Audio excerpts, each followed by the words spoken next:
Hi friends, ఈరోజు మన ఛానల్లో పాలకూరతో ఎప్పుడు చేసుకునే పప్పు ఫ్రైలు కాకుండా ఎంతో టేస్టీగా ఉండే పాలకూర ఉల్లికారం రెసిపీని అయితే చూపించిపోతున్నానండి. దీనికోసం ముందుగా స్టవ్ మీద ఒక ప్యాన్ పెట్టుకొని అందులో 1 టేబుల్ స్పూన్ వరకు ఆయిల్ వేసుకోవాలి.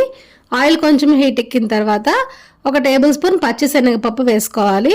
అలానే 1/2 టేబుల్ స్పూన్ మినప్పప్పు, 1 టేబుల్ స్పూన్ ధనియాలు, 1/2 టేబుల్ స్పూన్ వరకు జీలకర్ర, ఒక 5-6 ఎండుమిర్చి వేసుకొని కొంచెం వీటిని ఫ్రై చేసుకోవాలి. ఇవి కాస్త వేగిపోయిన తర్వాత ఇందులోకి ఒక 8 నుంచి 10 వెల్లుల్లి రెబ్బలు వేసుకోవాలి. వేసుకుని వీటిని కూడా కొంచెం ఫ్రై చేసేసుకున్న తర్వాత ఇందులోకి ఒక 2 ఉల్లిపాయలు వేసుకోవాలి.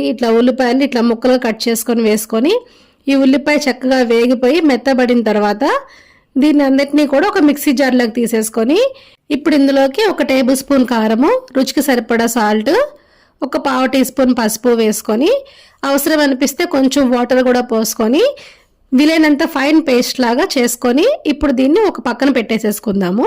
దీనికోసం ఒక 2 కట్టల పాలకూరని శుభ్రంగా కడుక్కొని ఇలా సన్నగా తరిగి పక్కన పెట్టేసేసుకోవాలి. ఇప్పుడు అదే ప్యాన్లోని 1.5 టేబుల్ స్పూన్ ఆయిల్ వేసుకొని ఆయిల్ కొంచెం హీట్ ఎక్కిన తర్వాత కొంచెం పచ్చిశనగపప్పు, ఆవాలు, మినప్పప్పు, జీలకర్ర, ఒక ఎండుమిర్చి, ఒక 5-6 వెల్లుల్లి రెబ్బలు వేసుకొని వీటిని కొంచెం ఫ్రై చేసుకోవాలి. అలానే కర్రీకి మంచి టేస్ట్ కోసము కొంచెం ఇంగువ కూడా వేసుకుంటే బాగుంటుందండి. మీకు ఆ ఫ్లేవర్ నచ్చకపోతే మీరు స్కిప్ చేసేసేయచ్చు. పోపు అంతా వేగిపోయిన తర్వాత మనము తరిగి పెట్టుకున్న పాలకూరను అంతా కూడా ఇందులో వేసేసుకొని కలుపుకొని పాలకూరలో వాటర్ అంతా కూడా ఎగిరిపోయి దగ్గరికి అయ్యేంత వరకు మగ్గించుకోవాలి. ఇది దగ్గర పడ్డాక మనం రెడీగా చేసి పెట్టుకున్న ఉల్లికారం పేస్ట్ ఉంది కదా, ఆ పేస్ట్ కూడా ఇందులో వేసేసుకొని మొత్తం అంతా కూడా కలిసిలా కలిపేసేసుకొని సాల్ట్ సరిపోయిందో చెక్ చేసుకొని సరిపోకపోతే కొంచెం సాల్ట్ వేసుకోవాలండి. నాకు కొంచెం సాల్ట్ తగ్గినట్టు అనిపించింది, అందుకే నేను కొంచెం సాల్ట్ కూడా వేసుకున్నాను.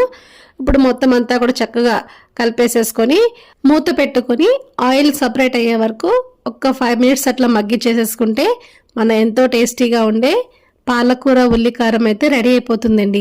మరి ఆరోగ్యానికి ఎంతో మేలు చేసే ఇలాంటి హెల్దీ రెసిపీస్ని అప్పుడప్పుడు ట్రై చేసి వేడివేడి అన్నంలో కలుపుకొని తింటూ ఉంటే నోటికి కమ్మగా, పొట్టకి హాయిగా చాలా బాగుంటుందండి.